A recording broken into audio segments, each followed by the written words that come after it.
கொரட்டைன்றது எல்லாருமே எக்ஸ்பீரியன்ஸ் பண்ணியிருக்கோம். நம்ம ஃபேமிலியில் யாராவது பக்கத்தில் தூங்கும்போது கொரட்டை விடுறத பார்த்துருக்கோம்.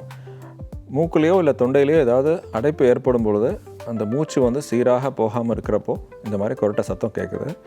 நம்ம முழிச்சிருக்கப்போ என்ன ஆகுனா நம்ம மசில்ஸ் எல்லாம் வந்து நம்ம டென்ஷன் ஜாஸ்தி இருக்கிறதுனால அது ஓப்பனாக இருக்கும் நம்ம முழிச்சிட்டு இருக்கிறதுனால. ஆனால் தூங்கிட்டு இருக்கும்போது என்ன ஆகுனா அந்த மசில்ஸ் தசைகள்லாம் கொஞ்சம் ரிலாக்ஸ் ஆகும்போது ஏற்கனவே இருக்கிற அந்த ஸ்பேஸ் வந்து இன்னும் கம்மியாகிடும். அப்போ ஏற்கனவே அடைப்பு இருக்கிறவங்களுக்கு அந்த கொரட்டை மாதிரி கேட்கலாம். இது வெறும் சத்தமாக இருக்கிறப்போ இது வெறும் சோஷியல் ப்ராப்ளம் தான். கூட இருக்கிறவங்களுக்கு தொந்தரவு, நம்ம ஒரு ட்ரெயின்லையோ விமானத்துலையோ ட்ராவல் பண்ணும்போது தொந்தரவு, அது மாதிரி மட்டும்தான். ஆனால் இது அதிகமாகும் பொழுது சில சமயம் மூச்சு விடுறதே அடைக்கிறதுக்கான வாய்ப்பு இருக்குது.